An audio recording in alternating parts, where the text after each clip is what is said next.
നമസ്കാരം. വാർത്തകൾ ഇതുവരെ. കേന്ദ്ര ഗവൺമെന്റ്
ഉടൻ വർദ്ധിപ്പിക്കുമെന്ന് മന്ത്രി ചിഞ്ചു റാണി നിയമസഭയിൽ വ്യക്തമാക്കിയത് കനത്ത പ്രതിഷേധങ്ങൾക്കിടയാക്കി.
തലസ്ഥാനത്തെത്തിച്ചേരും.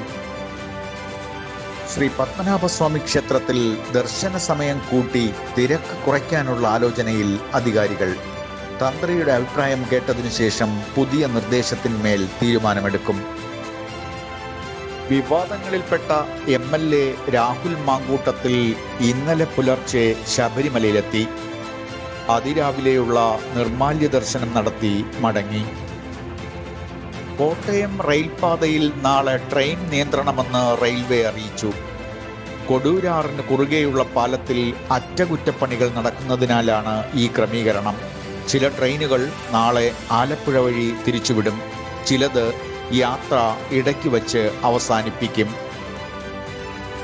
ഡെസ്കിൽ കമിഴ്ന്ന് മുഖം വച്ചിരുന്ന +1 വിദ്യാർത്ഥിനിയെ പുസ്തകം കൊണ്ട് തലക്കടിച്ച അധ്യാപികയെ സസ്പെൻഡ് ചെയ്തു. കൊല്ലം കിഴക്കേ കല്ലട CVKM സ്കൂളിലായിരുന്നു സംഭവം.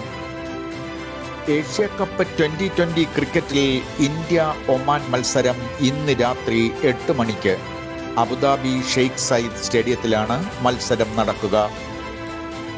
ഇന്നത്തെ സ്വർണ്ണവില: ഒരു പവന് 81,640 രൂപ. 1 ഗ്രാം സ്വർണം 10,205 രൂപ. വാർത്തകൾ ഇതുവരെ ഇവിടെ പൂർണ്ണമാകുന്നു. കൂടുതൽ വാർത്തകളുമായി വീണ്ടും കാണാം. നമസ്കാരം.